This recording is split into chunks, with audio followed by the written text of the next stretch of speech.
Welcome to the Guntersville Grassroots Podcast. I'm your host, Pat Kinnemer.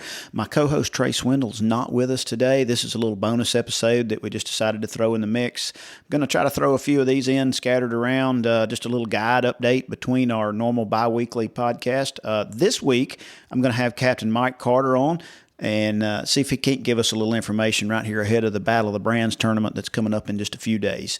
We're going to try to get Mike and have a few quick questions about the lake and what he's throwing.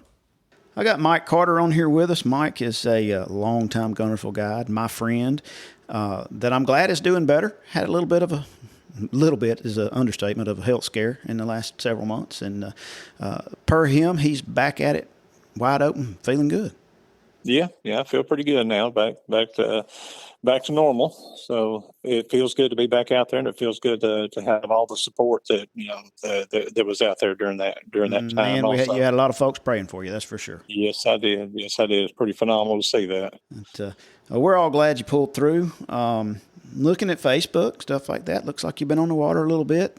Tell me what the lake looks like right now, and what you think's going to happen with the rain that we had this week. Right now, the way it looks, we've got a lot of rain coming in, which is, the water's been down, the lake has been down, and that's pushed some of the fish out to the deeper grass lines, which has been my most effective pattern, staying out there in that 6 to 8 foot depth, and but now with all this rain coming in, it could change a lot of things around. It just all depends on the current, what the current's doing. A lot of these grass flats may not produce as well, if we get a lot of rain, a lot of current, but it also is going to help as far as a lot of your current breaks, your current eddies and everything, getting those current eddies. Anything that'll get the bait wadded up in one area, where that comes in also, you're going to be covering a lot of places, covering anything that's going to have a current break to it to produce some good fish. Right. So instead of just putting your trolling motor down on the backside of the river channel somewhere, you're focusing on stuff that's really causing a current break. Yes, definitely. Yeah. And you look forward to events like this when you get a lot of rain, and because the fish it almost like it creates a feeding frenzy, and we do very, very good every year when you get a lot of rain like this. So looking forward to see what it does. Yeah. My mother lives up near the backside of Mud Creek and got a digital rain gauge that I can log into on my phone. And I looked a minute ago, it's rained 2 inches since yesterday, I think, up there. Good night. Wow. So yeah. that's where the mud starts. They don't call it Mud Creek for anything. So we've got the Battle of the Brands tournament coming up this weekend. You and I were talking about that a minute ago. Changed a little, but still a pretty good chance something rattling is going to take the money in there. Yeah, that's I've had a lot of people call me over this and text me, message me, and everything about this Battle of the Brands, and in a way, it's kind of I look forward to seeing a change in the venue of it, but everybody's every year looks forward to the rattle trap tournament. It's like to kick off the season with the rattle trap tournament, and now they've added all these other brands in, and I've had a lot of people had a lot of concerns over it because they want to see just the rattle trap tournament, right? But I mean, and it's still basically the rattle trap tournament. There are just a few other things added in on it that you have the option to do. Right, and Bill Lewis keeps expanding their stuff. I mean, they've got their new scope stick jerk bait, and they've got that. They got a new square bill or two too, don't they? One? Yeah, they got another square bill out there too. So, your favorite, the Echo. Of course, the Echo. Yeah, definitely the Echo. I know you're not too fond of it. You're still going to teach me how to use that thing one day. I love that thing, man. I love it. That's what I was going to tell when you called earlier about what would be the 5 rods. I was going to aggravate you a little bit. Well, one rod I'm going to have Echo on. The second rod I'll probably have another Echo. The third rod could a good possibility to have an Echo. So yeah, I was going to go down to 5 rods having an Echo on it. Yeah. So yeah, you kind of led into my question that I'm going to try to preface these little Guntersville guide moments with. If you're going fishing tomorrow. Not for your clients, but for Mike Carter. If you're going fishing tomorrow and you got 5 rods on your deck, what's going to be on them? It's very easy. I'm going to have an Echo on one, an MR6 on another. Both of those are going to be medium heavy rods with a 12-pound vicious line. 12-pound vicious Pro Elite fluorocarbon. Then the other 3 rods are going to have a 1/4 ounce, a 1/2 ounce, and a 3/4 ounce rattle trap. So that way, it just all depends on the depth that I'm fishing. If I'm fishing out to where I'm in that 6 to 8 foot depth, the boat's going to set an average 8 to 10, but that grass is going to be 6 to 8. I'm going to throw that big 3/4 ounce. I have at times been up to 1 ounce. Just all depends on the area of the lake that I'm in.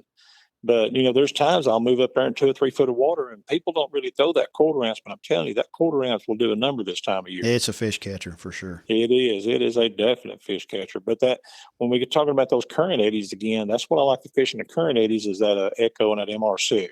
I'll cover a lot of different current eddies. When I'm talking about current eddies, is stuff like little depressions, little points, little turn-ins in the grass or the bank or whatever, and you just that's where and the Echo and the MR6 is a very hot item for those kind of areas.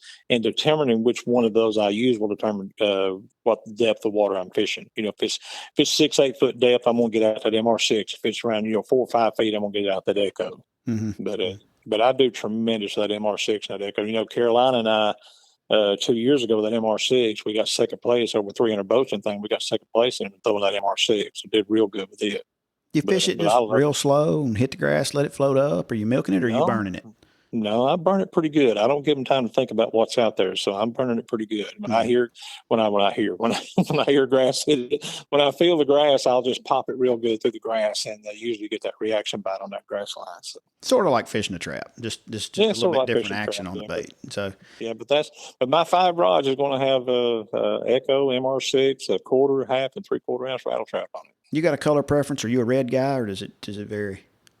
Well, one of my favorite colors is that chartreuse shiner. I love it, chartreuse shiner. That Echo, if it's not stained up, I'll throw the cellmate color in the Echo and MR6. Mm-hmm. But when that water gets a little bit of stain to it, like it's rain, bringing some stain in, that chartreuse shiner.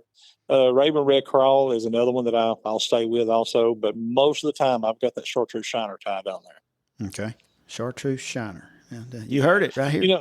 Yeah, that's a color that when I come in several years back, I kind of got put back on the market for them. It wasn't discontinued. You just didn't really hear that color, but that's a color I used back in the 90s, late 80s and 90s. And when I got with rattle traps several years back, I got them to get that color back on again. And man, it's phenomenal what we catch on that color. It's a very good producing bait. What kind of water temps do you see? Well, you were out yesterday? Day 4 yesterday. Day 4 yesterday, Tuesday? Yeah. So what kind of water temps were you seeing then?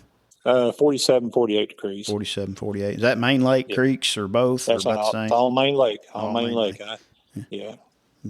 I haven't really been up in the creeks the last few times. I've been staying up. This time of year, I love throwing that trap and MR6 and Echo out there on that main lake grass. It's just, especially the water being down. And when the water comes back up, I'll go back up in the creeks. But right now, the water being down, I like to stay out on that main lake. How's the floating grass been? Absolutely, completely, totally horrible. Nothing's changed. I hadn't been fishing in a while. I said nothing's changed. That's good to know. Nothing's changed, buddy. Especially Monday and Tuesday we didn't have no wind. So when you don't have no wind, guess what? It's going to look like a carpet about everywhere you go. Yeah, it does spread out. It does. It spreads out, but it's here to stay, man. There's nothing we can do about it. So. Learn to live with it. And that's it. Got to learn to live. It's part of Guntersville now. Yeah, seems to be. Yeah, so, exactly. Well, Mike, I can't thank you enough. That's, just a few quick minutes of talking and a whole lot of information. Hopefully it helps somebody out this weekend. I'm probably not fishing Sunday, but I'll be there tagging some fish. So won't you bring me a few of them? I'll put Bass Cash Bash tags in their back on Sunday afternoon. Sounds like a plan, man. I'll definitely contact you. All right. Thank you, man. Hey, if anybody wants to get in touch with you, how can they reach you? You can do Facebook Messenger, or you can get on my website, MikeCartersGuideService.com, or just call me 423-802-1362. All righty, Mike. Thank you much. I appreciate it. Thank you, buddy. Appreciate that. Bye. You too. Bye. There you have it, straight out of Mr. Mike Carter's mouth with upcoming information on the lake. He thinks it's going to flood. He thinks we're going to have some mud, which is probably right. It's February, and they'll probably catch them pretty good regardless this weekend. I hope this helps. We're going to try to do a few of these little bonus Guntersville Guide moments along the way. Till next week, hope to have Trey back with me early next week to put out a regular episode. Until then, enjoy the floating grass and good luck this weekend.